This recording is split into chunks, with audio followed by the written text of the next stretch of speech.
29 na kabanata mula sa unang bersikulo hanggang sa 35. Basahin ko po mga kaibigan. Nagpatuloy si Jacob sa paglalakbay niya hanggang sa nakarating siya sa lupain ng mga taga-silangan. May nakita siya roon na isang balon at sa tabi nito ay may 3 pulutong ng tupa na nagpapahinga dahil doon kumukuha ang mga tao ng tubig na ipapainom sa mga tupa. Ang balon na ito ay tinatakpan ng malaking bato. Iniipon muna ng mga pastol ang lahat ng tupa bago nila pagulungin ang batong nakatakip sa balon. Pagkatapos nilang painumin ang mga tupa, muli nilang tinatakpan ang balon. Ngayon, nagtanong si Jacob sa mga pastol ng tupa, "Mga kaibigan, taga saan kayo?" Sumagot sila, "Taga Haran." Muling nagtanong si Jacob, "Kilala ba ninyo si Laban na apo ni Nahor?" Sumagot sila, "Oo, kilala namin." Nagpatuloy sa pagtatanong si Jacob, "Kumusta na ba siya?" Sumagot sila, "Mabuti naman. Tingnan mo, paparating ang anak niyang si Raquel dito kasama ang kanilang mga tupa." Sinabi ni Jacob sa kanila, "Napakaaga pa at hindi pa oras para ipunin ang mga tupa. Mabuti sigurong painumin ninyo sila at muling ipastol." Sumagot sila, "Hindi namin iyan magagawa kung hindi muna maiipon ang lahat ng tupa. Kung nandito na ang lahat, doon pa lamang namin paggugulungin ang takip na bato para sila'y painumin." Nagsasalita pa si Jacob sa kanila nang dumating si Raquel, na dala ang mga tupa ng kanyang ama, dahil siya ang nagbabantay sa mga ito. Pagkakita ni Jacob kay Raquel na anak ng tiyuhin niyang si Laban, nakasama ang mga tupa, pumunta siya sa balon at pinagulong ang bato at pinainom ang mga tupa ng tiyuhin niyang si Laban.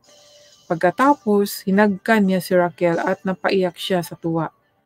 Sinabi niya kay Raquel, "Anak ako ni Rebecca, kaya pamangkin ako ng iyong ama." Patakbong umuwi si Raquel at sinabi sa kanyang ama.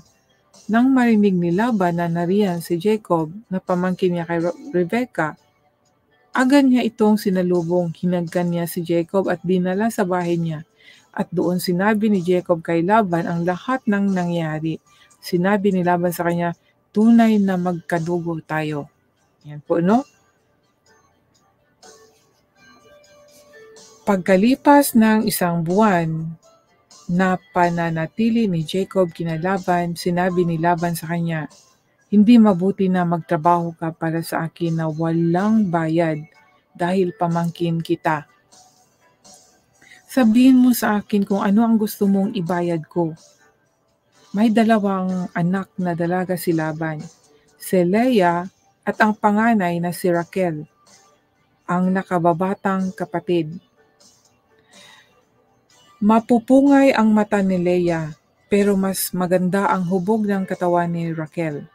Dahil may gusto si Jacob kay Raquel, sinabi niya kay Laban, "Maglilingkod po ako sa inyo ng 7 taon kung ibibigay niyo sa akin ang kamay ni Raquel." Sumagot si Laban, "Mas mabuti pang ikaw ang mapangasawa niya kaysa sa ibang lalaki. Manatili ka lang dito." Kaya naglingkod si Jacob kay Laban ng 7 taon. Take note po, 7 taon po ang ginamit dito, no? 7 years. Para mapangasawa niya si Raquel. Dahil sa pagmamahal niya kay Raquel, para ilang araw lang sa kanya ang 7 taon. Imagine po, ano? Ang wala talagang pag sa pangalan ng or salitang pag-ibig, ano, walang makakahadlang. Imagine, 7 years siyang mag-serve kay Laban na kanyang tiyuhin, pero para sa kanya parang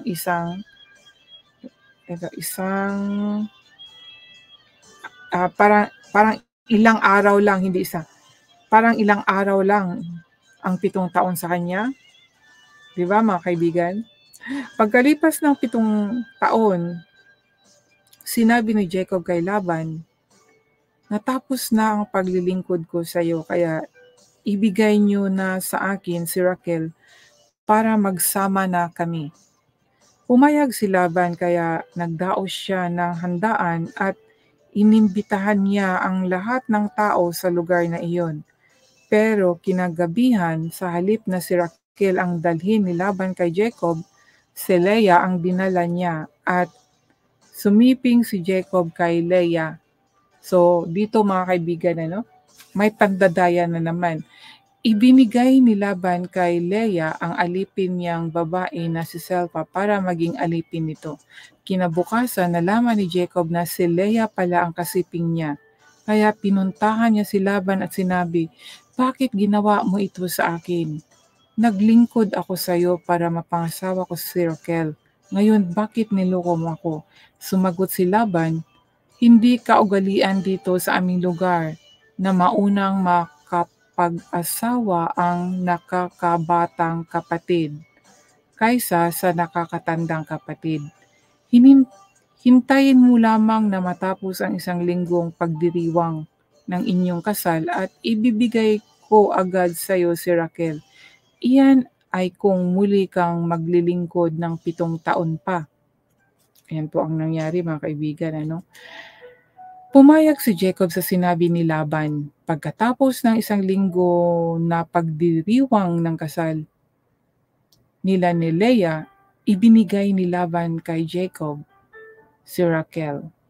Ibinigay ni Laban kay Raquel ang alipin niyang babae na si Bilhah para maging alipin nito.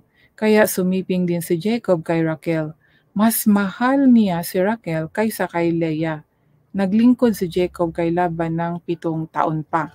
So yan po mga kaibigan, dahil kung ating pong isipin, itong si Jacob din at ang kanyang nanay ay nanloko din, 'di ba? Niloko nila si Esau. Kaya imbis na kay Esau, sa kuya niya, ang basbas mapupunta ay napunta kay Jacob dahil po niloko nila. At dito din po, para na rin kung ano yung itinatanim mo, ayun ang anihin mo. Dahil naloko din po siya, no? Niloko din po siya na si Rachel po, yung nakakabatang kapatid ni Leah, yun ang gusto niya mapangasawa. Ngunit niloko siya dahil yun nga sa tradition nila, hindi pwedeng unang mag-asawa ang nakakabatang kapatid kaysa panganay. Kaya yan, naglokohan. At yun nga, naging asawa din naman niya si Raquel. So bali naging 2 ang asawa niya. Pero hindi si Raquel ang unang naasawa ni Jacob, kundi si Leah. At nag-serve siya ng